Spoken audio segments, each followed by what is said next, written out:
Bahkan saat kedatangan Usman pertama kalinya, Fadilah dan Jalil menyambut Usman ini dengan sangat hangat. Hubungan mereka terlihat sangat baik, terlebih di antara Usman dengan Fadilah sebagai saudara sepupu. Fadilah sering sekali menunjukkan rasa pedulinya kepada Usman. Bahkan sobat, semakin lama rasa peduli yang ditunjukkan oleh Fadilah kepada Usman ternyata terlihat sangat tidak biasa. Halo Sobat Pena, apa kabar hari ini? Assalamualaikum warahmatullahi wabarakatuh. Hari ini kita akan kembali membahas kejadian-kejadian mengerikan, kisah nyata yang terjadi di muka bumi ini. Kisah kali ini terjadi di Surabaya pada tahun 2007. Meskipun kisah ini sudah lama terjadi, namun berita ini baru ramai kembali diperbincangkan oleh masyarakat. Mengisahkan tentang seorang laki-laki yang dengan tega mengeksekusi keji istri dan sepupunya sendiri, dikarenakan sang istri dan sepupunya itu melakukan hubungan badan atau berselingkuh di belakangnya. Aksi keduanya kepergok di hadapan si lelaki sehingga dia tanpa ampun melakukan tindakan yang sangat sadis. Bagaimana cerita selengkapnya tentang kasus yang satu ini? Langsung saja kita bahas di Kata Pena.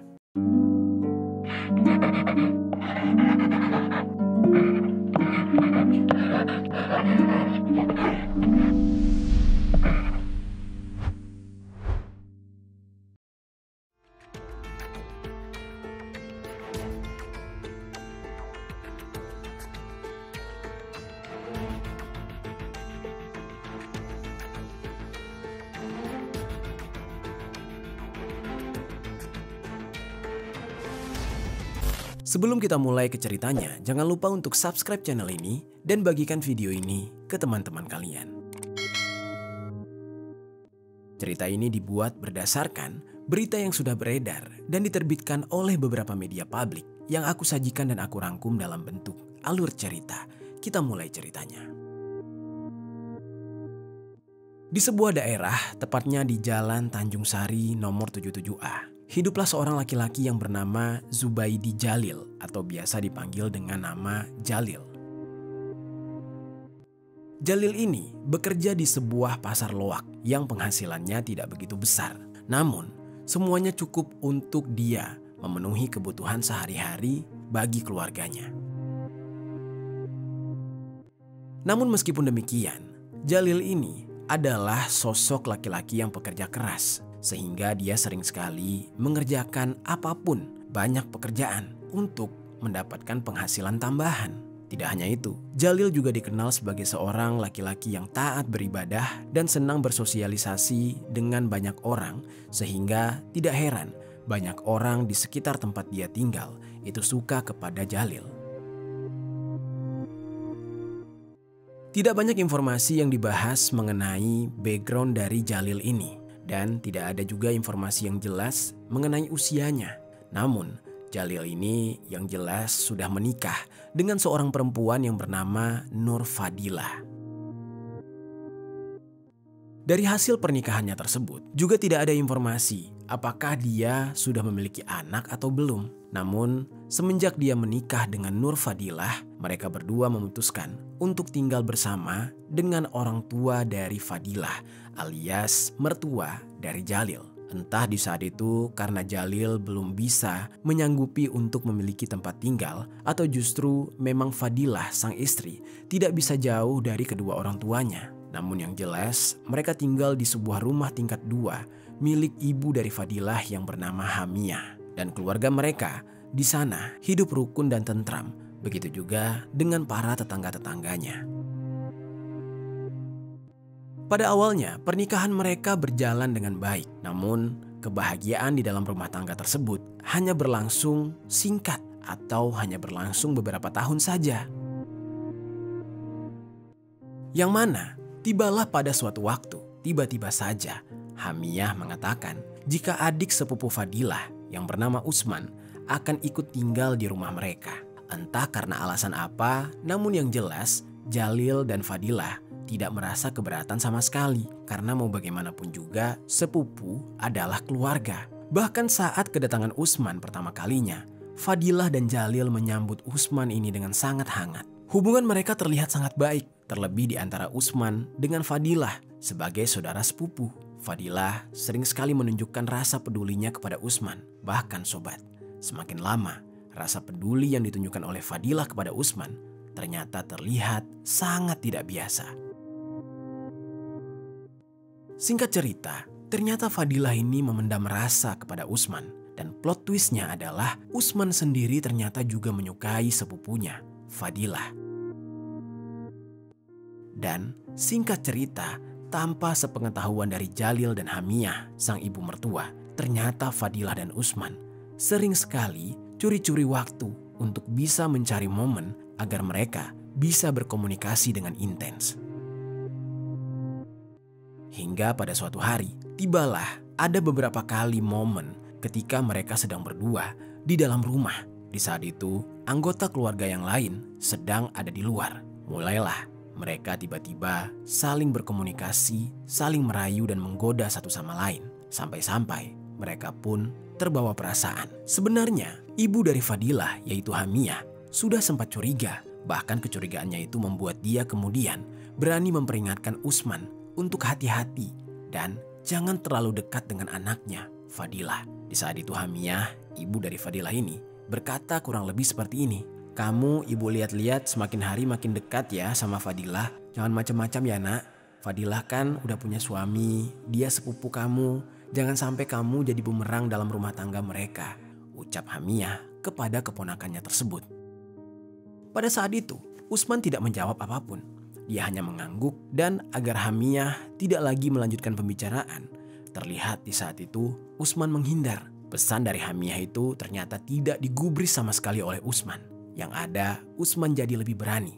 Bahkan dia sampai berani mengutarakan perasaannya kepada Fadilah secara langsung. Dan gilanya ternyata Fadilah malah menyambut. Fadilah juga berkata kalau dia suka kepada Usman. Setelah mereka berdua saling mengetahui bahwa mereka saling menyukai satu sama lain, mereka jelas sangat bahagia. Dan setelah itu, mereka berdua semakin berani. Sampai-sampai ketika ada kesempatan, mereka melakukan hubungan badan. Dan selama mereka menjalin hubungan, selama itu pula Jalil, suami dari Fadilah, sama sekali tidak mengetahui bahwa istrinya berselingkuh dengan sepupu istrinya sendiri. Singkat cerita, tibalah pada suatu hari, tepatnya tanggal 9 Februari tahun 2007. Pada pagi hari itu, seperti biasanya, Jalil pergi untuk bekerja di Pasar Loak di Jalan Dupak. Hari itu kebetulan adalah hari Jumat, yang mana memang biasanya di tengah-tengah pekerjaannya tersebut, Jalil ini selalu menyempatkan diri untuk melaksanakan sholat Jumat. Jarak antara rumah dan tempat dia bekerja bisa dikatakan lumayan dekat, hanya sekitar 2 km. Meskipun di dekat tempat dia bekerja ada sebuah masjid, namun biasanya untuk sholat Jumat, Jalil ini selalu menyempatkan diri melaksanakan sholat Jumat di sekitar tempat dia tinggal. Dan sebelum itu, dia selalu pergi mandi karena badannya penuh keringat setelah bekerja. Jadi dia pulang ke rumah terlebih dahulu sembari mempersiapkan diri. Lalu tiba di hari itu, seperti biasa, dia pulang menuju rumah. Namun ketika sampai di rumah, dia melihat seperti ada yang tidak biasa dari kondisi rumahnya tersebut. Ketika pulang, tidak ada yang menyambutnya. Istrinya entah kemana. Pada awalnya, Jalil ini berpikir kalau mungkin saja istrinya tengah sibuk di dapur atau tengah pergi mengunjungi tetangga. Namun, ketika dia berusaha untuk memeriksa dan mencari keberadaan sang istri, dia tidak menemukan istrinya dimanapun. Hingga ketika dia naik ke lantai 2 di depan sebuah kamar, dia melihat ada sepasang sendal yang tidak asing baginya. Melihat hal tersebut, Jalil pun jadi mengurungkan niat untuk mandi. Dia berusaha untuk mengendap-endap karena rasa penasarannya dengan sepasang sendal tersebut. Dia menghampiri kamar itu, dan pada saat dia mendekati pintu kamar, kecurigaannya pun semakin besar. Perasaannya bercampur aduk tidak karuan, yang mana dia sempat mendengar adanya suara aneh, seperti suara laki-laki dan wanita yang sedang tertawa kecil, ya seperti orang yang sedang bermesraan. Jalil mengerutkan dahinya, kemudian dia mencoba untuk memastikan suara siapa itu sebenarnya. Jalil pun mencari celah untuk mengintip. Hingga beberapa menit dia berdiri di depan kamar tersebut, dia pun memutuskan untuk mengintip melalui sebuah lubang kunci. Matanya dia fokuskan pada lubang berdiameter 3 cm tersebut. Hingga beberapa waktu kemudian, Ketika matanya terfokus dari balik lubang itu, dia melihat istrinya tengah melakukan hubungan badan dengan seorang laki-laki yang dia kenal, yaitu Usman, adik sepupu istrinya. Jelas saja dia syok seperti tersambar petir. Apa yang dilihat oleh Jalil tampak sangat jelas. Dia awalnya menampar-nampar pipi seolah-olah ingin memastikan kalau itu bukanlah mimpi. Dan seketika Jalil tersadar kalau apa yang dia lihat adalah nyata. Emosinya pun mulai membludak, darahnya mulai mendidih, dan dia mulai dikuasai oleh amarah. Seketika di saat itu dia tidak langsung mendobrak pintu kamar tersebut. Dia terlebih dahulu menuju ke ruang dapur. Dia turun ke lantai 1 dan di sana dia mencari sebuah benda yang bisa dia gunakan untuk melampiaskan rasa sakit hatinya. Seketika dia melihat ke sudut ruangan dan ada sebuah golok di sana. Tanpa basa-basi, dia langsung saja mengambil golok tersebut. Lalu dia genggam golok itu dengan sangat erat. Selepas itu, barulah dia kembali naik ke lantai 2 dengan penuh amarah. Setibanya dia di lantai 2, tanpa permisi, Jalil langsung saja menendang pintu kamar tersebut dengan sekuat tenaga. Dan di saat itulah Fadilah dan Usman yang tengah memuaskan hasrat mereka berdua seketika dikejutkan dengan hadirnya Jalil. Jantung mereka berdegup kencang. Fadilah yang masih dalam keadaan tanpa busana tiba-tiba saja mematung. Dia tidak bisa berkata-kata dan berbuat apapun. Dengan perasaan yang takut dan bersalah, Usman lantas tergopoh-gopoh bersujud di kaki Jalil sambil merengek minta ampun. Di saat itu dia berkata kurang lebih seperti ini. "Ampun mas, saya bisa jelaskan mas, maafkan saya mas, ampun mas," ucapnya memohon kepada Jalil. Lalu dengan penuh emosi, Jalil pun berkata, "Apa? Mau jelasin apa kamu? Semua udah jelas, kamu gak usah ngelak," ucap Jalil kurang lebih dengan nada yang begitu tinggi. Pada saat itu, Usman tidak menyerah. Dia kembali memohon ampun. Dia menangis sejadi-jadinya, merengek seperti anak kecil tanpa henti. Pada saat itu, Jalil yang hendak melayangkan goloknya ke arah leher Usman. Namun, Fadilah yang menyaksikan adegan tersebut tidak mau Usman kenapa-napa. Dia kemudian langsung menghalangi suaminya. Dan untuk melindungi Usman, Fadilah sampai turun dari kasur dengan kondisi tanpa busana, lalu merentangkan tangannya di hadapan Usman sembari berkata, "Jangan apa-apain dia mas, hentikan, ayo kita bicara baik-baik," ucap Fadilah. Dan disitulah Jalil yang sudah sangat emosi sedari awal semakin menjadi-jadi. Dia tidak habis pikir kenapa bisa istrinya itu sudah salah tapi masih membela diri dan bahkan sampai melindungi Usman, si selingkuhannya. Dengan emosi yang mendidih, Jalil pun mendorong Fadilah dengan sangat kuat hingga Fadilah terhempas jatuh ke lantai. Tidak lama kemudian, Jalil lantas menghampiri Usman yang berpindah ke atas kasur. Dan tanpa ragu, dia menebaskan golok yang sedari tadi dia genggam ke arah leher Usman. Dan dalam sekali tebasan, membuat Usman langsung terkapar bersimbah cairan merah dengan keadaan leher yang nyaris putus. Dalam kondisi itu, Fadilah pun berteriak-teriak menyaksikan adegan yang mengerikan tersebut. Usman terdengar mengorok seperti orang yang sedang sakaratul maut. Perlahan-lahan, Usman pun mulai kehabisan cairan merah yang bersimbah di seluruh ruangan kamar hingga kasur. Dia pun akhirnya tewas seketika dengan kondisi leher yang hampir putus. Di saat itu, Fadilah yang masih berteriak histeris memohon ampun kepada Jalil. Dia tidak menyangka Jalil akan bisa melakukan hal sekeji itu. Aksi keji Jalil ini tidak berhenti sampai di situ saja. Jalil yang sudah gelap mata lalu mengalihkan pandangannya ke arah sang istri. Dan dengan sorot mata yang tajam dan penuh amarah, Jalil menghampiri Fadilah istrinya. Dan di saat itu sebenarnya Fadilah sudah berusaha untuk melarikan diri. Namun rupanya Jalil lebih cepat bertindak sehingga aksi Jalil tidak bisa terhindarkan. Fadilah pun hanya bisa pasrah. Kemudian tanpa ampun dan pikir panjang, Jalil menebaskan kembali goloknya ke arah yang sama, yaitu leher Fadilah, sama seperti yang dia lakukan kepada Usman. Seketika Fadilah terkulai lemas dengan kondisi tubuh yang bersimbah cairan merah yang terus mengalir dari lehernya yang sudah mengalami luka menganga yang begitu besar. Fadilah di saat itu tidak bisa melawan. Ruangan tempat mereka berada dipenuhi dengan cairan merah yang berceceran di mana-mana. Dan dari sinilah tiba-tiba Jalil yang kesetanan baru menyadari kalau dia sudah melakukan aksi yang di luar batas, sebuah aksi keji yang sangat mengerikan. Seketika di saat itu dia sangat ketakutan. Dia takut aksinya akan ketahuan. Dia takut akan ditangkap oleh pihak kepolisian. Dan rasa takutnya itu yang kemudian membuat Jalil akhirnya kepikiran untuk melarikan diri karena panik. Namun sebelum itu, dalam keadaan pakaian yang masih penuh dengan cairan merah, terlebih dahulu Jalil pergi ke kediaman orang tuanya yang berada tidak jauh dari lokasi kejadian, yaitu di Jalan Simorejo. Tujuannya, dia ke sana ingin membersihkan diri terlebih dahulu. Di dalam perjalanan, pikirannya kalut. Pikirannya entah kemana-mana. Dia hanya terfikirkan ingin melarikan diri dari tempat tersebut. Dan saat dia tiba di rumah orang tuanya, ternyata rumah orang tuanya dalam keadaan kosong. Sehingga Jalil bisa dengan leluasa membersihkan diri dari cairan merah yang mengotori seluruh tubuhnya. Dan barulah setelah semuanya rapi, dia merasa sudah aman. Jalil pun melanjutkan aksinya untuk melarikan diri. Lalu di sisi lain, ibu dari Fadilah, yaitu mertua dari Jalil yang bernama Hamiah. Dia baru saja pulang dan selesai melakukan urusannya. Dia langsung bergegas menuju ke rumah. Sesampainya dia di rumah, di saat itu dia melihat tumben sekali kondisi rumah sangat sepi. Hamiah tidak menemukan siapa-siapa di sana. Keadaan rumah juga tidak terkunci.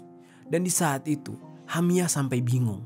Hamiah mencoba mencari anaknya Fadilah dan memanggil-manggil namanya.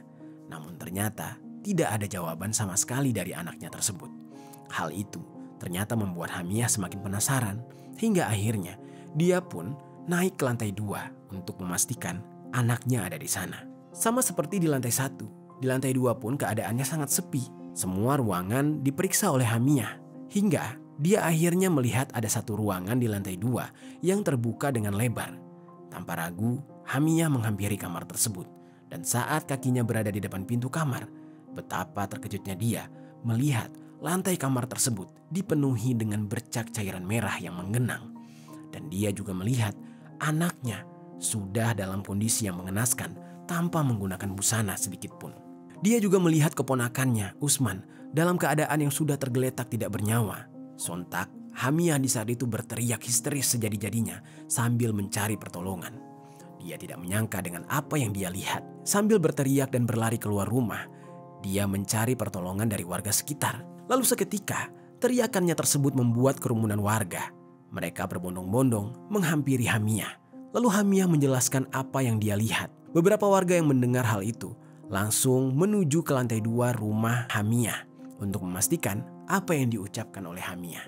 Lalu ketika sampai di lantai 2, semua orang seketika menjadi panik ketika melihat pemandangan yang benar-benar mengerikan tersebut. 2 jasad, perempuan dan laki-laki, dalam kondisi yang tidak berbusana.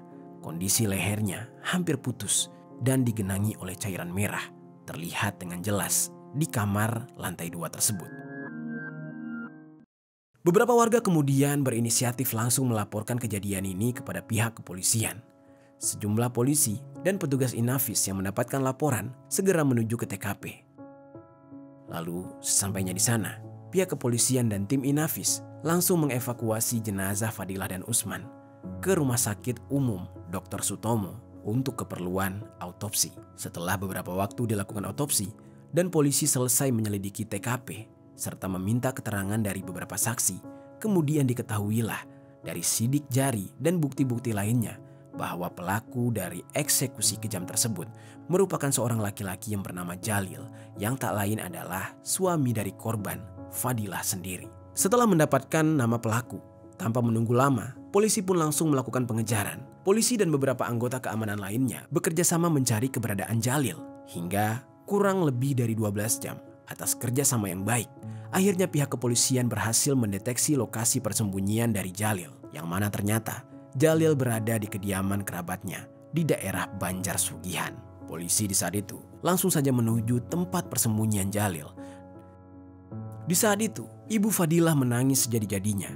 Dia tidak menyangka kalau ternyata pelaku dari aksi keji ini adalah menantunya sendiri. Dan dia sudah curiga, tidak mungkin menantunya ini melakukan hal sekeji itu kalau bukan karena kesalahan dari anak serta keponakannya. Karena sedari awal, dia memang sudah curiga dan sudah memperingati keponakannya itu agar tidak terlalu dekat dengan Fadilah anaknya. Lalu singkat cerita, polisi yang sudah berhasil menemukan tempat persembunyian Jalil kemudian menangkap Jalil tanpa perlawanan. Polisi pun berhasil meringkus Jalil dengan mudah. Dan dari persembunyiannya itu, Jalil kemudian langsung digiring ke kantor polisi. Di hadapan penyidik, Jalil yang diinterogasi mengakui semua perbuatannya, tidak mengelak satupun. Di saat itu dia mengaku bahwa tindakan kejinya tersebut dia lakukan secara spontan tanpa terencana karena dia memergoki istrinya bersetubuh dengan adik sepupunya. Dan di saat itu, Jalil mengaku gelap mata karena merasa sakit hati. Bahkan dia juga mengatakan dia menyesali perbuatannya karena sudah menghabisi nyawa istrinya tercinta. Dan untuk mempertanggungjawabkan perbuatan Jalil, kemudian dia pun dijerat dengan pasal 338 KUHP atas penghilangan nyawa terhadap istri dan sepupunya. Dan dia pun terancam hukuman 15 tahun penjara. Di balik itu semua, jenazah dari Usman dan Fadilah akhirnya kemudian dipulangkan kepada keluarga besar untuk selanjutnya dimakamkan dengan layak. Itu dia sobat, kisah dari Fadilah dan Usman yang dihabisi nyawanya oleh Jalil karena Fadilah dan Usman berselingkuh melakukan hubungan badan di belakang Jalil. Apa pelajaran yang bisa kita ambil dari kisah ini?